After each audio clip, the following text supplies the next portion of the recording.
This is Optimal Living Daily episode 2588, Why You Might Hate Christmas and How to Love It Again by Emma Scheib of SimpleSlowLovely.com.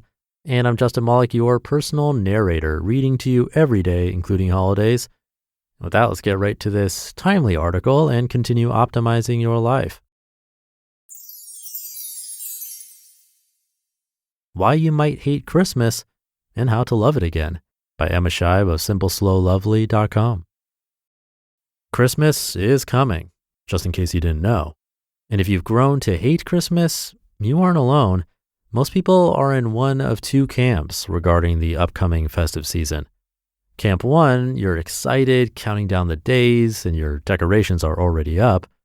Or Camp 2, you quietly swear under your breath every time someone helpfully reminds you how many days there are to go, and you are secretly hoping Santa and his elves cancel Christmas. I've been in Camp 2 for most of my adult life. It's not that I don't eventually enjoy the day or holiday time around it. It's just that the lead up to it is often stressful and all-consuming. As a highly sensitive introvert, all the Christmas shopping, Christmas functions, excitable children, and lack of routine have me approaching the season with dread rather than joy. And it's not just my personality that has me on the down low about Christmas. There are many other reasons why Christmas is not the festive time it could be. Here are 5 common reasons people, including me, hate Christmas. Maybe you'll recognize some of them. Number 1, you are a type A perfectionist. If you're a recovering perfectionist like me, then an event like Christmas is the perfect breeding ground for stress, discontent, and unhappiness. If you are bent on creating the perfect Pinterest Christmas, you might wind up disappointed when the dog eats the tray of gingerbread men or the tree you picked out dies an early death. And worse than that, you might miss out on precious moments with family in your striving for perfection, guilty as charged. Turn your hate into love by letting go of your perfect standards this year. You may want to adopt the phrase I have for this season, que sera, sera, whatever will be, will be. Most of the things we think are worth worrying about simply aren't. This year, I'm aiming to do the least amount of planning as possible. I may make gingerbread men and I may not, but I'll definitely aim for more moments being present with my kids. Number 2, you're focused on spending money and buying things. I have strong memories of Christmas mornings when I was growing up. We would each get a small stocking put at the end of our bed after we'd fallen asleep. I loved waking up and going through the bits in my stocking in the early hours. So let me say this, I'm not against gift giving. I love giving, and I don't mind receiving either. But gift giving and receiving at Christmas time is not what it used to be. Our consumption-focused society means we are bombarded with marketing from early October. Quantity and convenience are valued over quality and thoughtfully chosen items. Turn your hate into love by injecting some intention back into your gift giving this year.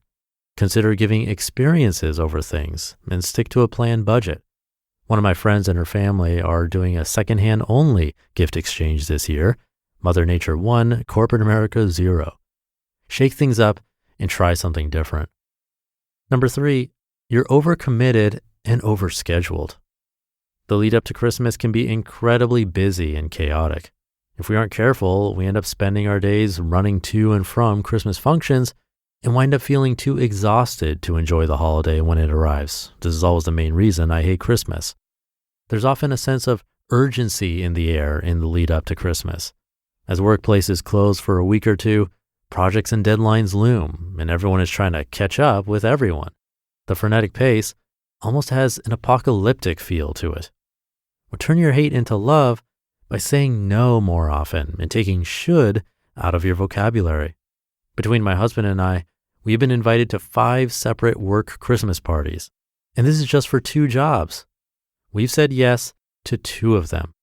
Purposefully schedule in downtime, days when you don't have to go anywhere or do anything. Number 4, you discard good habits and routines and overindulge.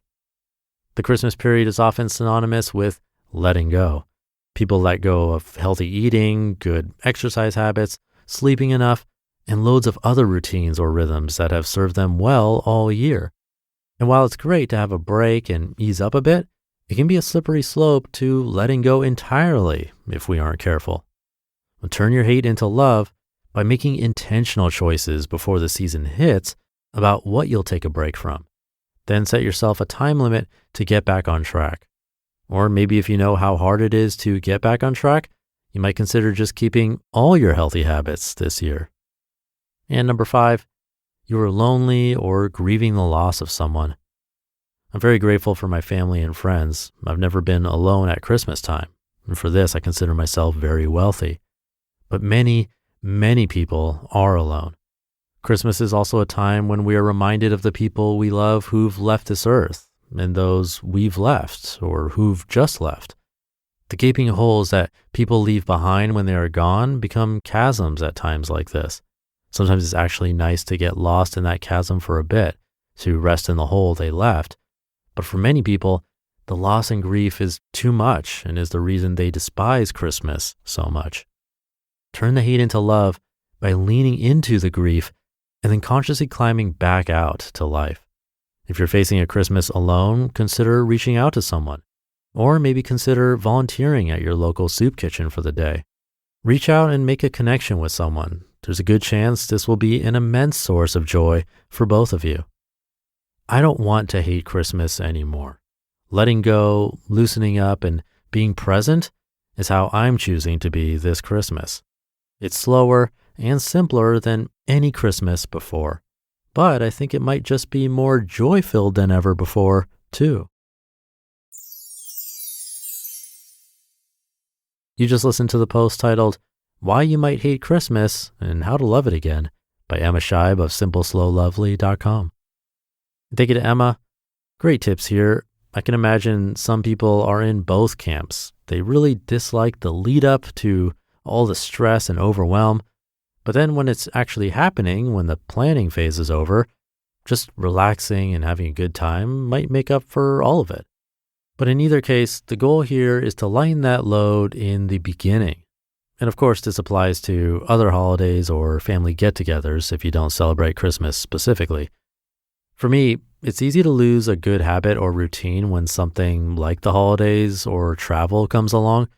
This is something that also comes up on my brother's podcast, Optimal Health Daily. He talks about this a lot. And it took me quite a while, a lot of reading this type of content to really get it to sink in that my all or nothing mentality was not helping. Because I would say that I need to hit certain goals or do a certain amount of exercise every day, but it's inevitable that a day will be missed. And even if there was so much progress, it was defeating to know that I missed a day.